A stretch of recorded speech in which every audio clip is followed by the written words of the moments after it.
Now let us see how to derive the EMF equation of a DC generator.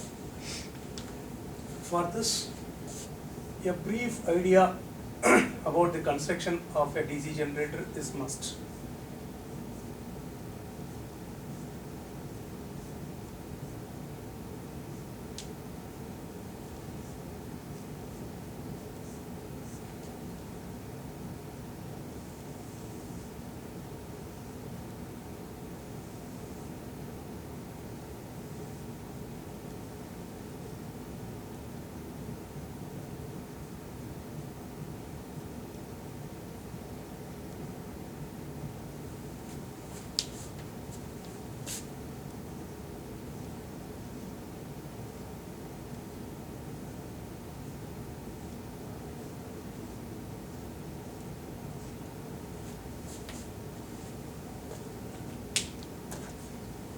So this is a schematic diagram of a DC generator. What are the points here you should understand is, we should produce the flux, which is very important to get the EMF induced, and the conductors. Let us represent the conductors as Z, total number of conductors as Z. So now we should place the conductors on a structure, a physical structure. The physical structure on which the conductors are placed are called armature. It is called as armature. And basically it is laminated in order to avoid the eddy current. And these are the conductors which are made up of copper. And another important thing is segments, commutator segments. This is commutator. Already we discussed about the purpose of commutator. Along with the brushes, it is used to convert the AC to DC. So whatever the lines you are seeing here, it is nothing but this mica sheets,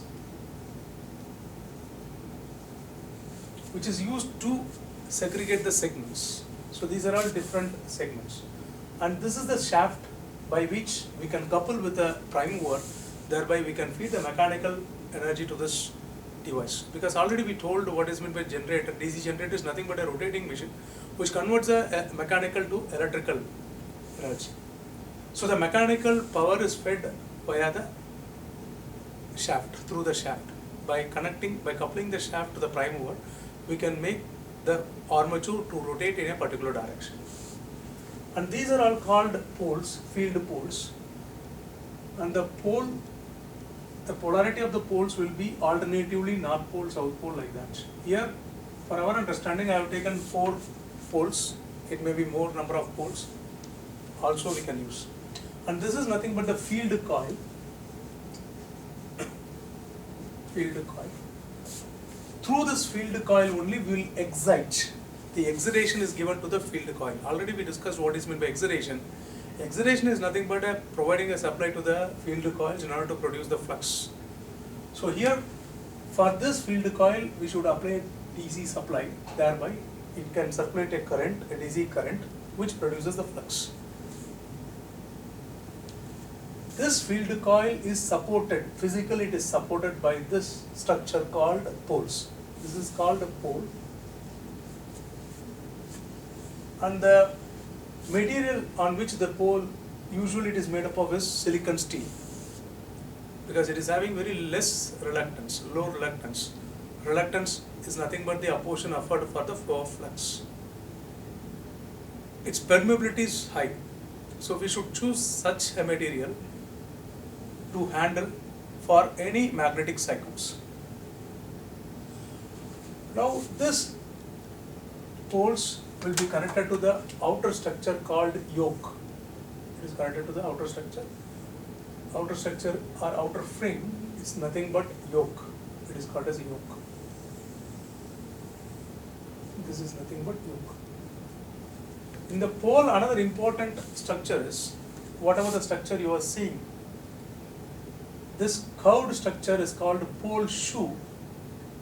The purpose why it is curved is to distribute the flux produced by the field coil uniformly around the magnetic flux, around the armature.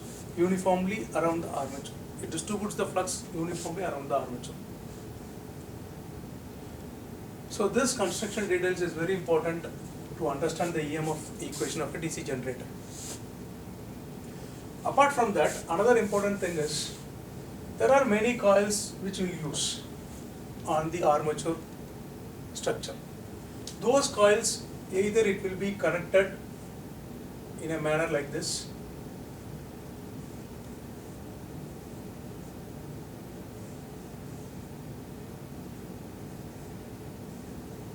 or in a manner like this.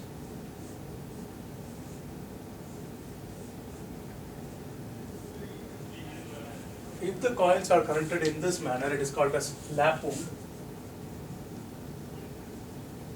If it is connected in this manner, series, it is called wave wound.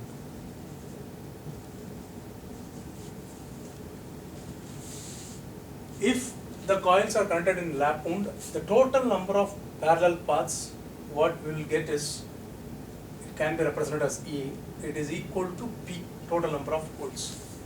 The total number of parallel paths in the lap winding, if the design is lap winding, the total number of parallel paths which is mentioned as A will be equal to total number of poles.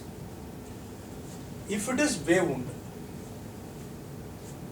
if the coils are wound in this manner, wave wound, then the total number of parallel paths will be equal to 2. This idea, this knowledge of the total number of parallel paths, which depends on the type of winding, is very important for the derivation of EMF equation. Now we will go to the EMF equation, how to derive the EMF equation.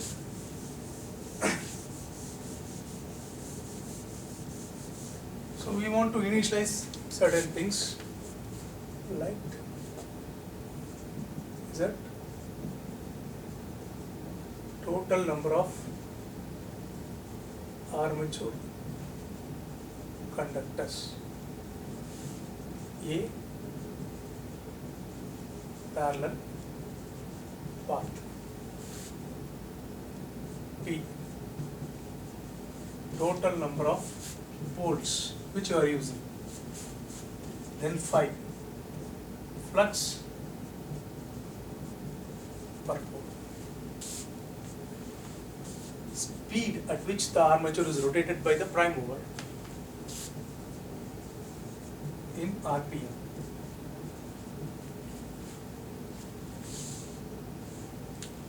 Okay. Let us rub this.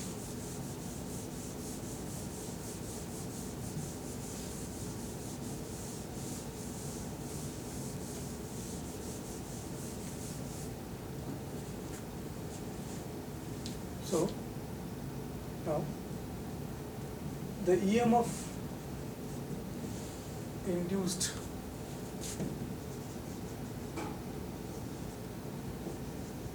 per conductor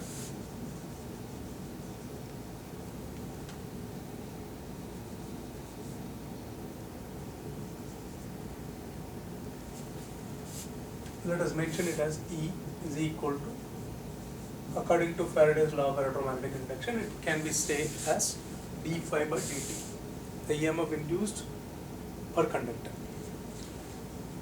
Now what is this d phi is? Let us assume one conductor,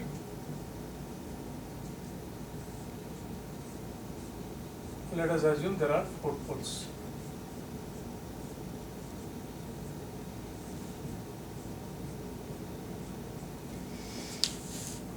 Now let us see according to the definition, the phi is the flux per pole, for each pole. Let us assume this is exhibiting phi, and this is exhibiting phi, and this is exhibiting phi, and this is exhibiting phi. Now let us discuss for one complete rotation. In one complete rotation, let us assume the conductor is X. The X conductor will travel in particular direction. Let us assume it is in clockwise direction. It will travel in this clockwise direction and it will come to the same position, when it completes one complete rotation. While doing so, what is the total amount of flux that is getting disturbed by this conductor means, that is nothing but d phi. It is equal to 5 into 4. Here there are 4 poles. So surely it will disturb all the flux produced by all the poles in one complete rotation. So in this case, the total number of poles here, whatever I have drawn, it is 4. But in general, already we have generalized the total number of poles as, already written, total number of poles as P. So thereby the total amount of flux changed is equal to 5 into P. So the numerator part, we got the answer, which is nothing but 5 into P. Now we should get what is the dt. What is the time period, a small time period in which this small change in the flux as a whole is occurred. So what is the dt is, what is the time taken for this conductor to move one complete rotation? Already we have discussed, we have represented the speed in RPM, n is the speed in RPM, and the dt will be 60 by n. How? What is the total velocity, what is the total speed in RPS? Total number of rotations per second means it is nothing but n divided by 60. Sorry.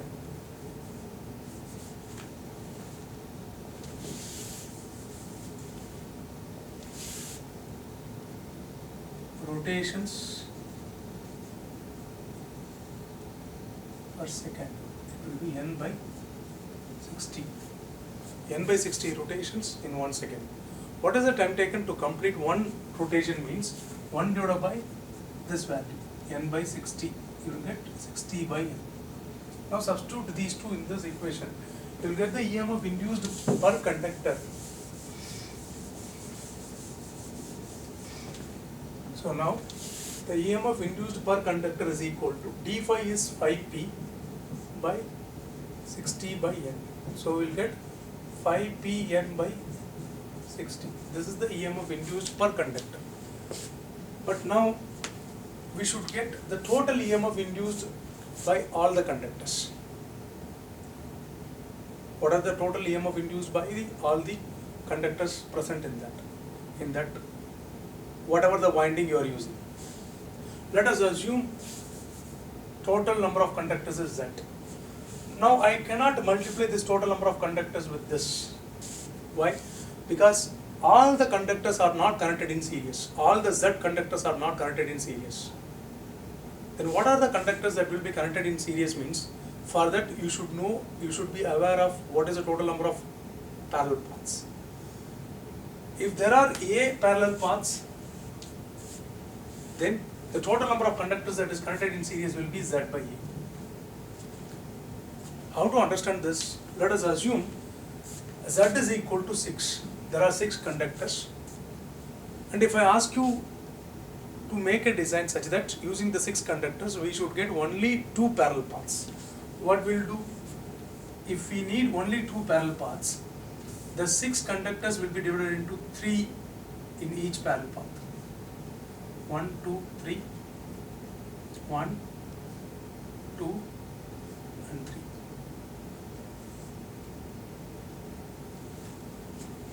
So there will be 3 conductors will be connected in series in one path, and in the other parallel path another 3 conductors will be connected in series. Then only you will get 2 parallel paths.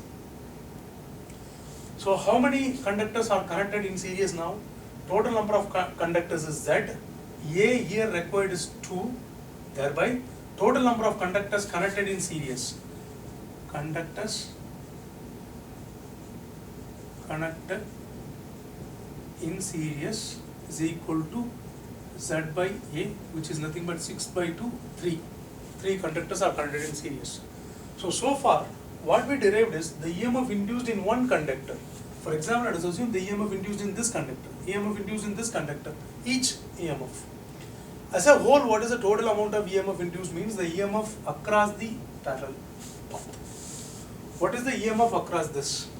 How will you calculate the EMF across this? It is nothing but the EMF across this and the EMF across this will be the same. Total EMF across this path and across this path will be the same. Why? Because they are connected in parallel. But how do you find this EMF, this total EMF? Simply the addition of all the EMF induced by all the conductors which are connected in series. Or otherwise, we can multiply this one by the total number of conductors which is connected in series. Number of conductors